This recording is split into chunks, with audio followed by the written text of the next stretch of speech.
Hey, what's up? Sorry, my music got me hype. You like the new intro music? That is like, we are almost a professional production right now. We've got intro music. Listen to that. Yeah, man.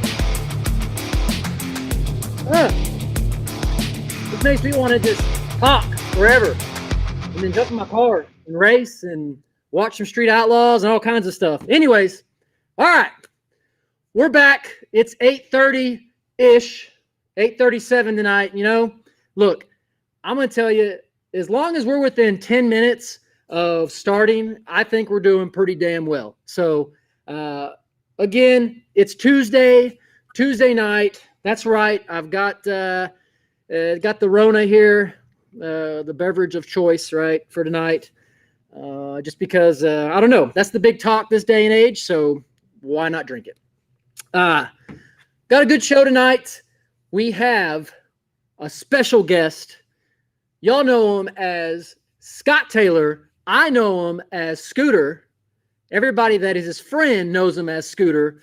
So, Scott Taylor, where you at? Say hi to all the wonderful people. There you are. What's up? What's up, buddy? Thank you for having me tonight, man. Yeah, no problem, man. What's that behind you?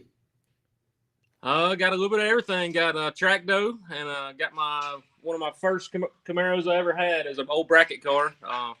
That's when I first got started racing. We picked that car up and just kept it ever since. Me and my dad played around with it and just decided to hang on to it. Hell yeah, man. All right, I'm going to make you a hell of a deal right now. I'm going to trade your background for my background. Straight up. You're missing some cars right now. No deal. What? Come on, man. It's yellow. You at least got to have all your stuff in the same building. Well, I mean, it's kind of here. I don't know. I got it scattered everywhere. Anyways, all right. So we're here to talk about Mega Cash Days. Last night was night number 4. So it was the second bracket, the loser bracket of bracket number 2. Last night was a big night for the guys racing because they were all out of second chances. There was no more do-overs, right? If they lost last night, they went home. So that made it just that much more pressure, right? You've used up your one chance. Scott, you know all too well, you used up your one chance, and you're down to that last one, Well, it's bad when you lose. And then when somebody gives you another shot, the pressure is on because you don't want to lose again. If you lose twice in the same event, I mean, you're a loser. And now definitely happened to me. So yeah. So you're right. I mean, you lose twice, you're a double loser. That was the great thing about this race, though. I keep saying it every time, but that was the beauty of it. You had 2 chances. So let's recap real quick. We're supposed to have Axeman tonight, but I don't know if he's going to make it. That's fine. He's a busy dude. We can get him another night. But let's recap the races from last night. Believe it or not, the first race of the night was Axeman and Adam Plunkett. And that right there was a Pro Charger on Pro Charger crime. I mean, let me tell you, these Pro Charger cars, in the past couple years have really made strides to, borderline dominate some of this no prep and street racing. Scott, I mean, what made you make the move to Pro Charger from turbos and nitrous? Because you've had all different kinds of combinations. What made you go to the Pro Charger? I tried all of it, and my heart's with nitrous. It really is. I like the way it works, and I just like doing it. But it's very expensive. It was a lot of maintenance, a lot of upkeep. Once you get into the 5.3 bore space motors and all the exotic stuff on nitrous, it gets expensive, and you're going home every couple of weeks. The Pro Charger deal, I mean, I put 50 laps on one of the Hemis, and didn't go into it. I mean, check bearings every week, but that's it. 50 laps on a motor to make 3,000 plus horsepower, that's crazy. Yeah, no, I hear you.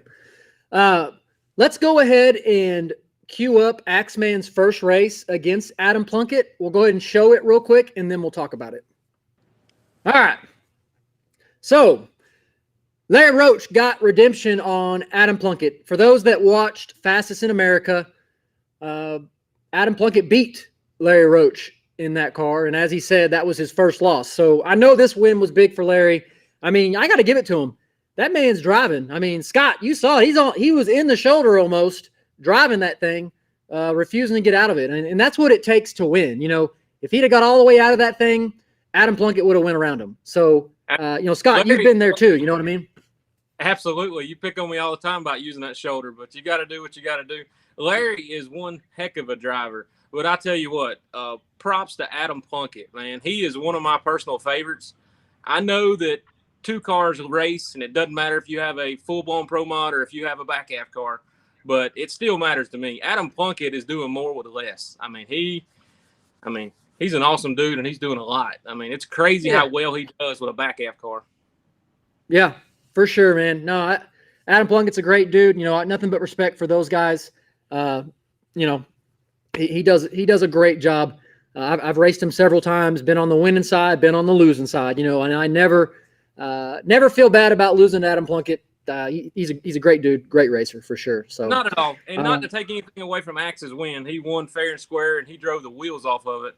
But Adam Plunkett's just got a special place in my heart, I guess. Yeah. Y'all super close. Y'all teammates. Well, we used to be. Yeah, sorry. That's another topic for another day. Sorry about that. It's all good. All right, race number 2, Petey Smallblock versus Dominator.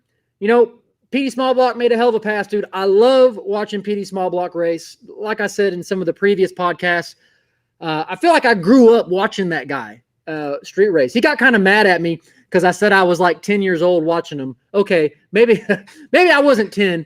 Maybe I was like 18 or 19. But anyways, I've watched Petey Smallblock for years, and he's a great dude, a great racer. And to see him make a good pass in this event was awesome for him. So, Dom thought he jumped, but Petey Smallblock did what Petey Smallblock does and chopped the light down and never looked back. So, I feel bad for Dominator. He kind of struggled during this event, but, I know he's going to come back stronger. The next race was Chuck. Go ahead, Scott. You got something to say? Yeah, Petey. When I think of Petey Smallblock, I think of the huge wheelie on the street. It's like a stamp, like a trademark for street racing. That I know you had to see the video with a huge wheelie on the street. You talking about on the highway? Yes. It's been a long time ago. I don't know how many years ago it was, but I feel like I was much younger.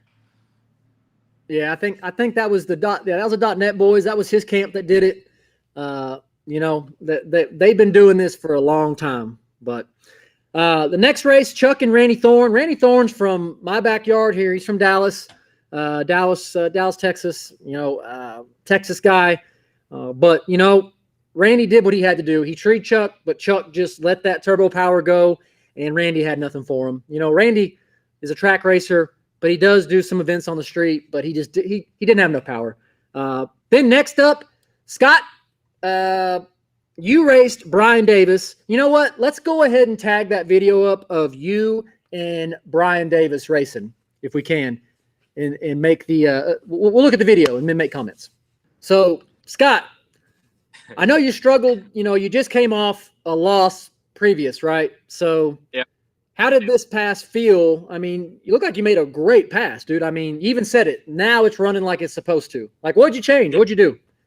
Man, everything. I know you bumped into us on the street. I know we went 80 miles down the road, whatever it was, way out of town, and we tested every single night. That's when we bumped into you a few times while you were testing. But yeah, we changed everything, man. We went back to the camp, and we took the car totally apart. We took the struts apart, the rear shocks, changed some weight around, and we didn't know if it was going to go or not, but we was tired of getting beat, and that road was probably one of the trickiest roads that we've been down in a long time. And everybody said, what got me in the losers bracket was not putting enough power in, and then I didn't want to do that again. So I was sort of swinging for it. Yeah. What's the deal with Bobby Ducote making out with your car? It's a little weird. It's a little weird, but I tell you, man, if we keep winning, he can just keep on kissing on it. Okay, fair enough. Yeah. All right, so it looked like Brian Davis had some issues with his car, but, dude, I'm gonna be honest with you.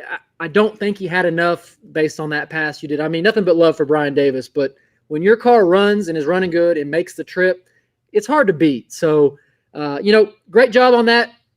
The race following you was Axeman and Petey Smallblock. They both made great passes, but Petey Smallblock just didn't have enough to run with that Pro Charger of Axeman, and he made a fast pass against Petey. Nothing to take away from Petey at all. He was just kind of outmatched. You know what I mean? So Yeah. That was a good race there. Yeah, I don't know if we have that video. Maybe we can tag it up. Man, he's driving the wheels off of it. Dude, every pass is in the shoulder, almost on the grass. I mean, but he is just, Larry is determined to win. And, you got to respect that. He did what it takes. Yeah. He did what it takes to win, period. Yeah. Yeah, I mean, dude, he's pulling away from poor Petey Smallblock like he was just sitting there. And Petey did everything right. Treat him, was gone, had everything in, but just didn't have enough, dude. Well, I mean, there's nothing else you can do. So Pro Charger. Yeah, Pro Charger. That's right. Damn, Pro Charger. Shit, running like a turbo. What the hell happened? Leave like a blower and run like a turbo. Yeah. How do you compete with that? Anyways, so the next race was Wayne with the big loud blower car versus Chuck Sightsinger. Man, this race was extremely close. Let's go ahead and tag it up. You can see how close it is. And Chuck, I believe, had a slight issue at the end of the race that we'll see also. Okay. Wow. The safety guy was losing his effing mind when Chuck came back at 100 miles an hour. I know he was. I know the safety guy well. He was losing his mind, completely losing his mind. I think everybody was freaking out. Yeah, I think I jumped over the wall. I was like, F that. I ain't getting ran over. Like, I was gone. But look, I'm going to be honest with you. I pictured when they took the hood off, I thought we were going to see like an engulfment of just a giant flame, like a bonfire, like, I don't know, just the world coming to an end. And it was like, I mean, I get it, dude. You see through the cowl and you see a flame, you're like, oh God, I got to pull over. But when they took the hood off and it was like this, like, I think people make bigger flames when they light a cigarette, but whatever. Dude, better safe than sorry. I get it. I get what Chuck was doing. You don't want to see your car burn down. So I totally get it. I've been in a car that's been on fire, and it's the worst feeling ever because you don't know how big, where the fire's at. Is it under the car also? Like, I get it. So I'm not making fun, but at the same time, it was kind of crazy. We was expecting to see more, but small fires make big fires. So I get it. He may have put it out on 145 mile an hour on the way back. That's right. So anyways, so Chuck exited. That was a close race. I don't know if the motor came apart during the race, and that's maybe why he wasn't able to come around Wayne, or maybe Wayne just had the faster car. He made a hell of a pass. So anyways, Chuck is out. The next pass was actually Ken Clark with the buy run. Okay, so Ken Clark. I do believe that the farmers in the local area there have a bone to pick with Ken Clark. The corn that they harvested for that season, there was complaints that there was pieces of aluminum in the corn. Now, I can tell you that aluminum was from the multiple pistons that he shot into the cornfield. So people were upset. Ken Clark, nitrous motors, they blow up, all right? They just blow up. So Ken Clark deposited several pistons into the cornfield, but you know what? He showed up every time it was time for him to race. He was there. He got lucky draws. He pulled a buy run. Sean Wilhoit's car broke, and he pulled the buy. So good for him. Moving on to the next round. Do you know Ken Clark well, Scott? Absolutely. He works at it very hard. He used to have Ryan Taggart driving for him. Now he has a new guy crewing for him. But Ken's a good guy, and he works super hard. And, hey, it was hurt when he pulled up there every single time, and he was not scared to send it. So my hat's off to him. He's working for it. That's right. And that's, you know, that's the guys that got heart. You got to want it. And that's, you know, the guys and girls that were invited to this race, they all have heart. That's part of the reason why they were invited. You know, we're not just picking some people that are, you know, well, you know, I don't think it's going to run good. I'm going to go ahead and just sit this one out. Like, no, this is the most important race of your entire life right here. Act like it. Show up to race. Do whatever it takes to make it to the next round. And you know what? Just about everybody did that at this race. I couldn't be more proud of it. So, you know, hats off to Ken Clark for that.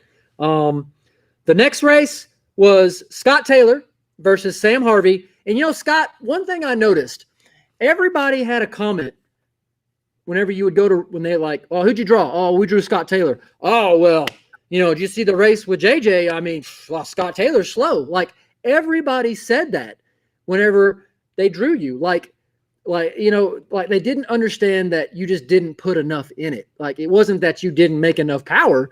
You just were very conservative and didn't put enough in it. You know what I'm saying? Like, yeah. Those comments, everybody that drew you made that comment. Yeah, that was, like I say, it was a tricky road, and we missed it. You know, when we run JJ, we didn't put enough in it, and man, he made a killer pass. He didn't hold nothing back, and he went for it, and it worked out for him. And that's a win for him. And we took the loss and we learned from it. Hey, and if you can learn from it every single pass and get faster after that, that's what street racers do. Yeah. That's right. That's right. Let's go ahead and pull up the race with you and Sam Harvey, and then I got a comment for you. Another thing that I noticed that you do on your races. So pull up the video. Let's check it out real quick. Boosted. We don't have that one. Oh, you don't have that one? Shoot. All right. We don't have the race with Sam Harvey, but here's what I've noticed that you do, Scott. You probably pull the chutes at like 500 feet on every single one of your passes.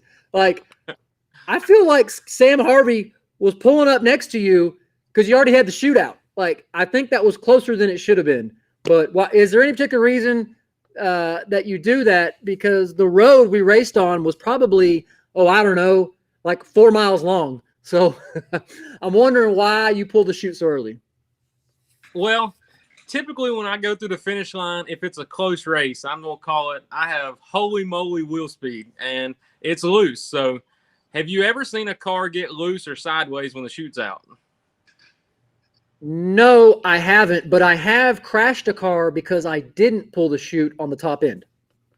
There. So that's the reason right there. So I watch my friends crash, and I'm telling you, when you watch like Mills take that tumble, I don't care who you are, it's in your mind. It may not be on your mind when you let go of the trans brake button, but it was on my mind leading up to it, and it's a safety thing. It's a safety thing for me. So if I'm out front, even you'll notice even like NPK stuff, if I can't see them, the chute's gonna come out about 450, you know, and I'll drag it through. Yeah, for sure. No, I get it. I just, you know, I know other people are wondering why the hell is Scott Taylor pulling the chute at mid-track or mid-street, which of course it's a little past that, but you know, that's the main question. Why are you doing that? And you're right. You know, we all have wheel speed on the street. You got to keep the car settled. So I totally get it. Next up, after you and Sam Harvey raced, was probably the biggest race of the night. It was you versus Axeman. You know, let's go ahead and play the video, and then we'll talk about it. Awesome. All right. First thing I'm going to say is y'all saw me kind of crouch down in the fetal position as y'all went by me. That's because those cars are literally the loudest damn cars I've ever heard in my life. My heart was about to blow out of my body. My eardrums are gone. You know, man, the world was coming to an end from my perspective when y'all went by me. But Scott, tell me what happened. Looks like we left really close. You know, I think it was going to be a drag race, but we ended up breaking a shaft, input shaft, and hey, it is what it is. He beat us. I feel like we had the tune-up right, and it was going in the right direction, but things didn't work out for us. So I didn't know what happened, right when it happened. So I pulled over. I thought we lost an engine, and so I pulled over to make sure I didn't get oil, everywhere, trying to save it for everybody else so y'all could finish. But just didn't work out for me. He was super excited, and man, I ain't holding against him. he was a little crazy when he got back, but man, he was happy, he was excited, and I'm happy for him. Yeah, how about that celebration, man? He was pumped up, but that should make you feel good because he was so pumped up to beat you. Like, you know what I mean? Like, when I've raced before and people beat me, like, it's like a Super Bowl win. And, part of me is like, all right, here we go with the celebrations. The other part's like, you know what? They're celebrating because they did something big. You know what I'm saying? Like, I don't fault them. They had their celebration. He was definitely excited, though. Woo! Yeah, Whoa, he was crazy. He was turned up. He was wide open, but we had been sort of comparing data and looking at each other's stuff, and we knew it was going to be a drag race. We felt like if we wouldn't have drew each other, we would have been the two cars that went on. And if maybe I would have drew another car, could have, should have, would have. But if I would have drew a different car, maybe I could have broken still won. So you never know. But luck wasn't in my favor, and it was time for me to go home. Yeah, man, I kind of screwed you on that chip draw because, I had y'all separate, but then I turned around and went to you, then right to Larry to draw. So, you know what? You can blame that on me. That's fine. I screwed you. The internet thinks I screwed you anyways. Yeah, you couldn't do that again if you tried to. Even though I drew Larry, I literally thought it was so funny that happened like that, It was. We were joking about it and it happened. But look, so that was it for you. That was your final loss.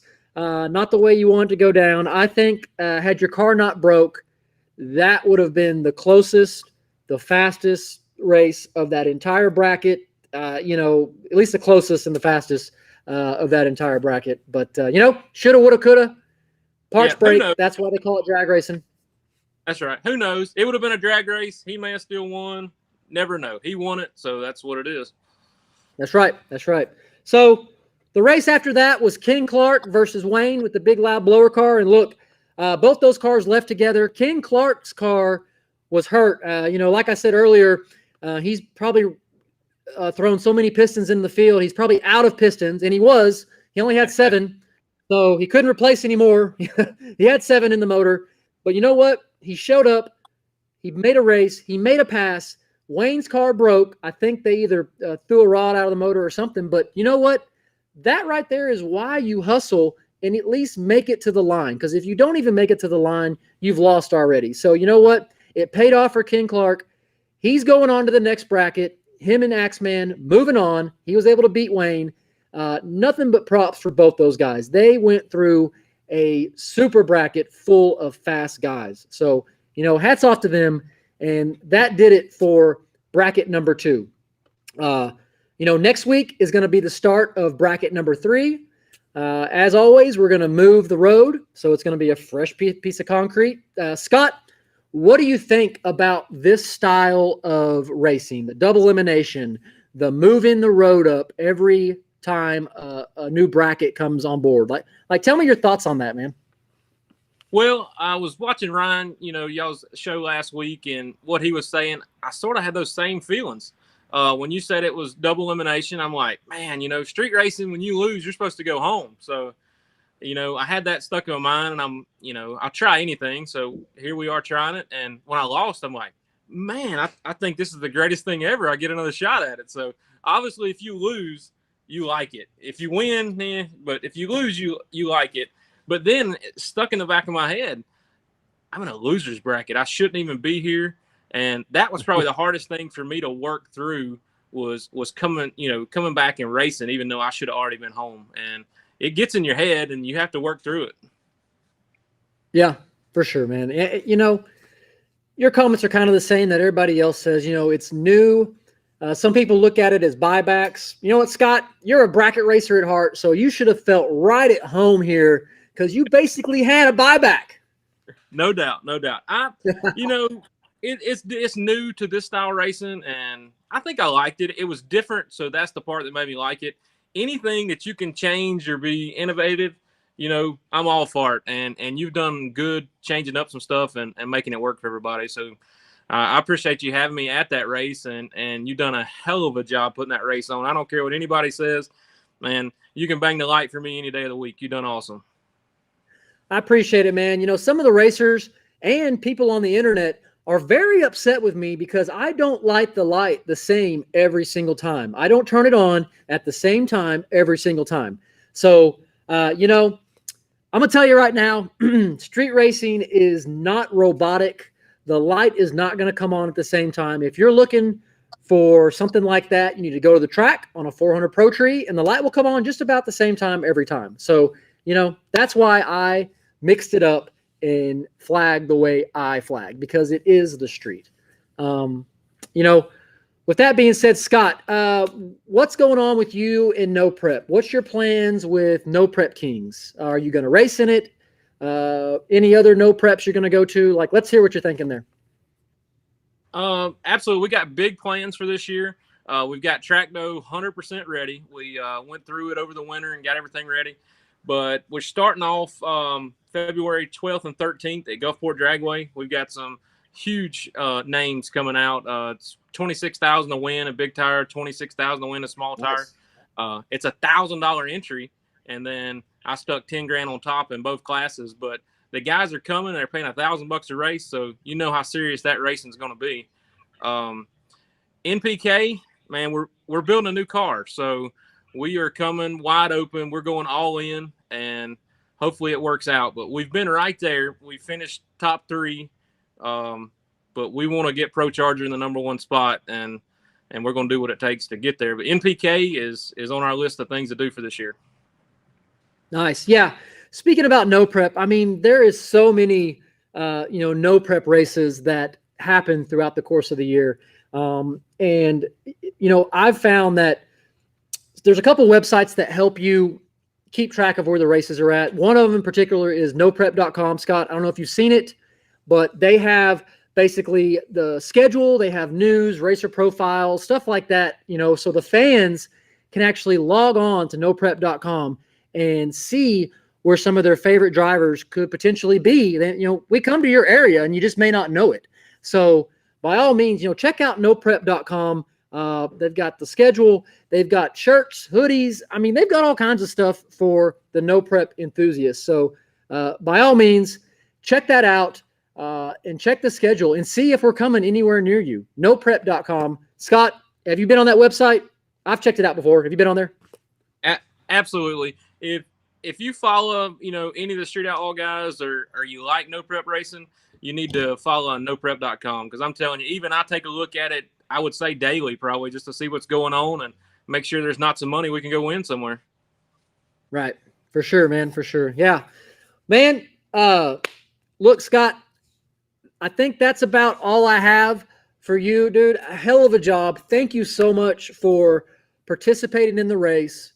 Thank you so much for participating tonight. You know, there's been some questions in the comments, but gosh, these comments go so fast. It's hard for me to read them and then respond back to them, dude. Like, they're going 100 miles an hour over here. Yeah. I was scared to touch the comment button because it goes to like hearing robots. So I was like, I'm not touching anything. So I didn't see any comments. So if somebody commented something, I apologize. I didn't answer it because I was scared to touch it.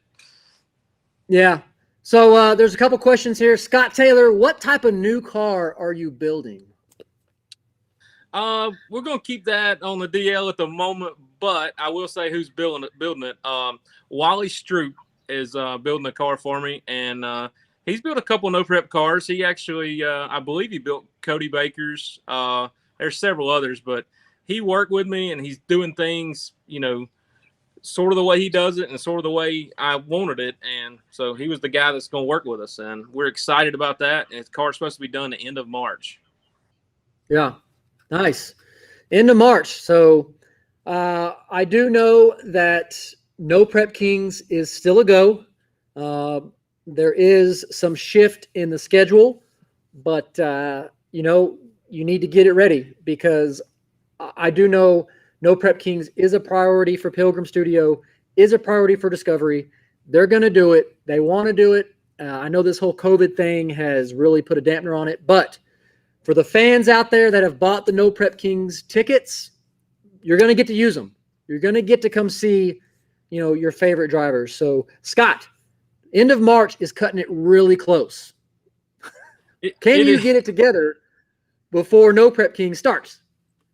I call Wally Stroop once a week, or he calls me once a week. I'm sure he is tired of hearing from me, but I keep asking him. I say, look, are we going to make this deadline? He keeps telling me yes, yes, yes. But I'm waiting for one day to, he's going to tell me it's going to take a week longer, 2 weeks longer, but he's definitely shooting for it. And I mean, it's a chassis shop. Let's all be real. If he makes the deadline, I mean, he is a bad man. I mean, and he says he is. He's doing everything he can do to make it. But, I mean, worst case scenario, this is not too bad. Worst case scenario, Trackdo is running faster than it ever has. I mean, we went 9.69 60 foot the other day. So, Scott, there's some people in the comments that may not know what the hell 9.69 60 foot means.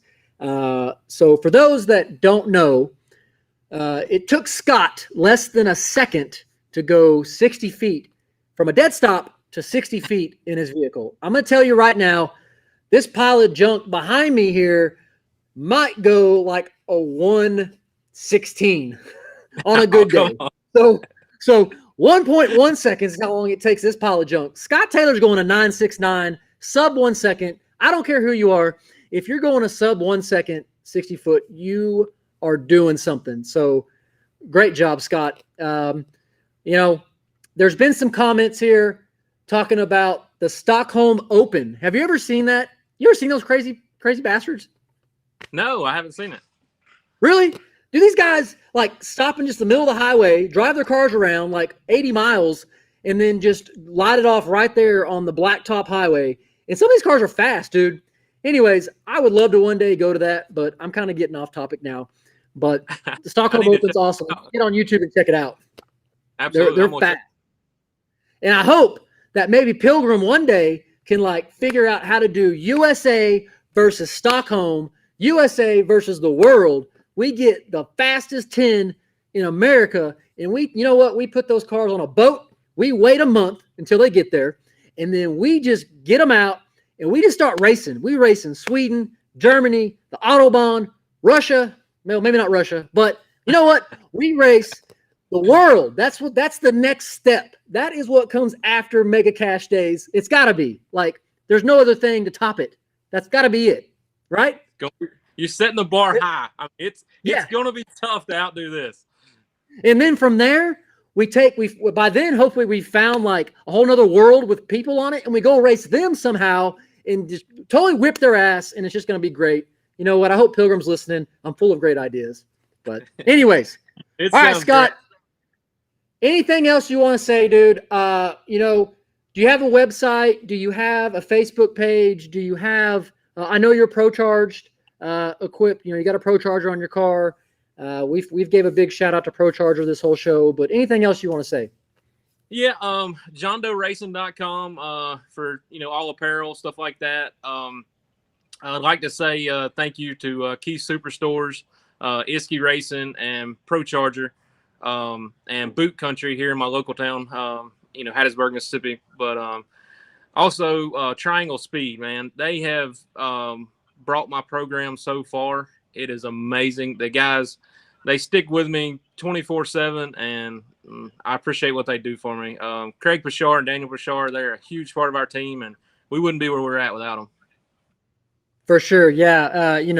On that last part, Triangle Speed, those guys are super smart. They're behind the fastest cars you see in no prep. They had hired help. That car won day after day after day when they were working on it.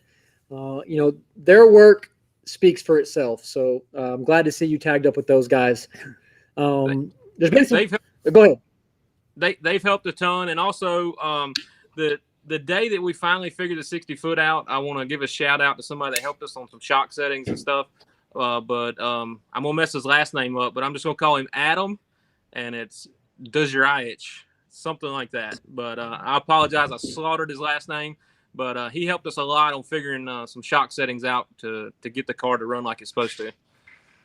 Yeah, awesome. Yeah, I think I've seen him before out at the at some of the No Prep King events, stuff like that. I think I've seen him out there. So there's been one question about how will we pick the top 10 for America. Well, by golly, y'all are in luck because there is potentially supposedly another show coming out, America's List.